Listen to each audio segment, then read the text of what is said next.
Mia a Lightning Conqueror Chapter 3 The Bad Days and the Worst Days by Stasia Xu. Traffic jam. That day I woke up late so I didn't have a breakfast. I had a traffic jam going to the office and I had another traffic jam going to Putra power plant. I arrived there tired and hungry as it was almost lunchtime.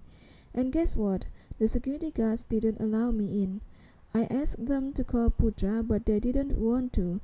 I tried to call, but it was answered by a voicemail. Then Jaka came out and shouted at me, "I've never thought that you are a spy. How much do I owe your mother? I'll pay it back." "What are you talking about?" I asked. "I'm not a spy, and what has my mother done?" "You didn't know that your mother paid for the food at my wedding? We had a deal. I gave you a wedding invitation and she paid for the food. Now I don't want this deal anymore," he said. "Really? Well, whatever deal you have with my mother, it is between you and my mother. I have nothing to do with it, and I am not a spy. What makes you think I am?" I asked. "You talked with Peter that night. You left the building in the middle of the night like a thief," said Jaka.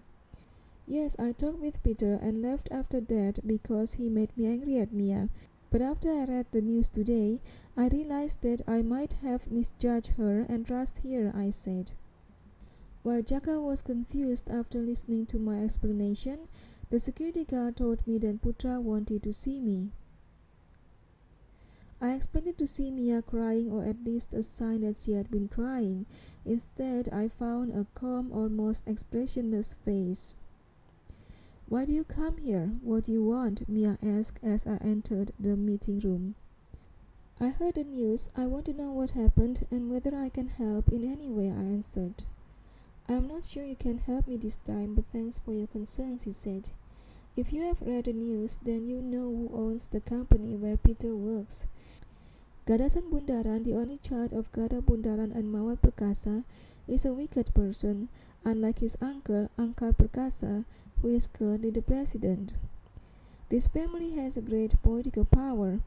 Additionally, Mawar Perkasa owns a bodyguard troop that is believed to be the strongest in the country. Her elite squad, Garuda Hitam, which means Black Hawk, is known as unbeatable, unkillable even by guns. Whenever Mawar visited someone, no one dared to refuse her request.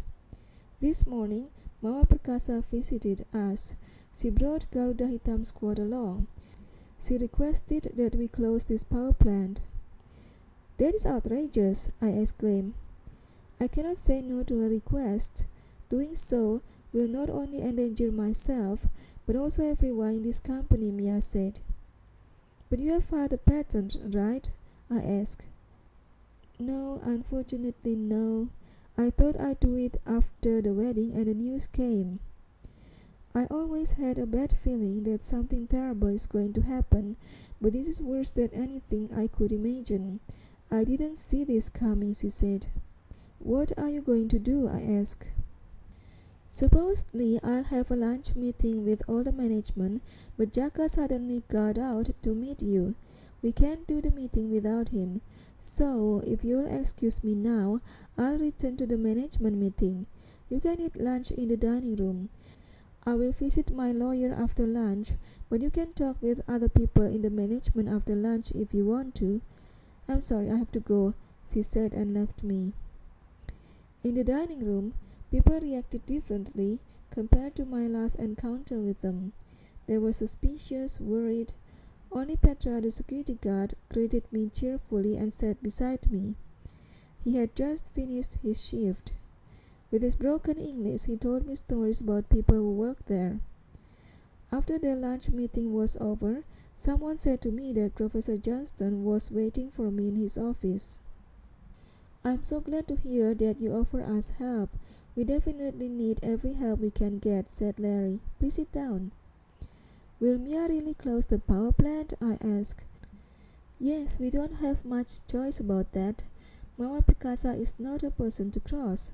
But that doesn't mean I will give up filing Mia's patent.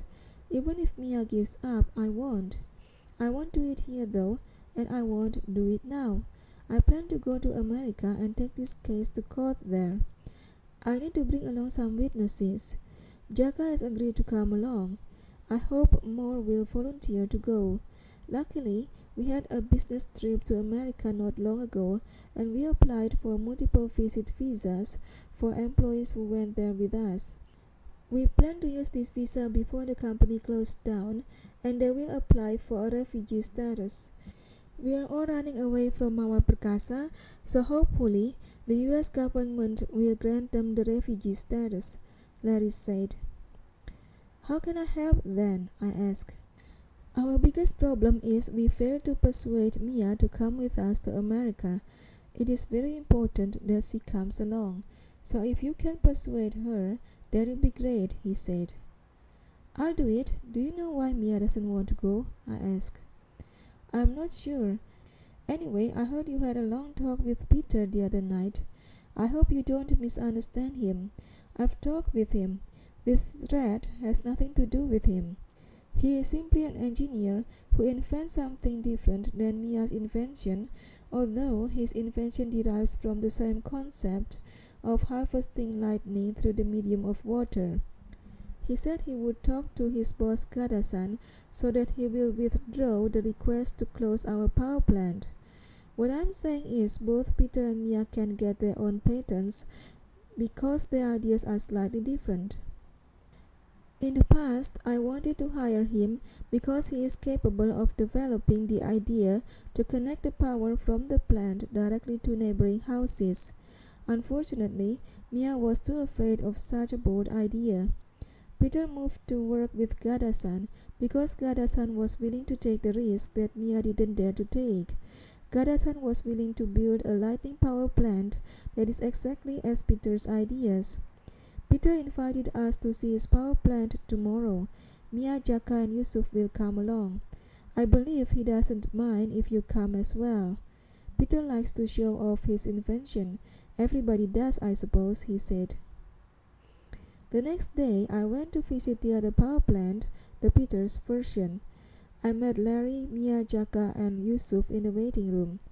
Dr. Peter Bara personally gave us a tour of his power plant. If Mia's power plant was scary, this one was even scarier. Thunderous lightning appeared on the sky, even though it was a sunny day, so close to our enclosed observation deck. Power grids transfer the electricity from the power plant directly to thousands of poor people's houses that are located so close to the power plant. I heard that they could enjoy cheap electricity from this government-funded power plant. Dr. Bara proudly explained that the purpose of this power plant was to provide cheap electricity to the poor in the city. With the help from the government, he would build many more of these plants in Jakarta and other cities.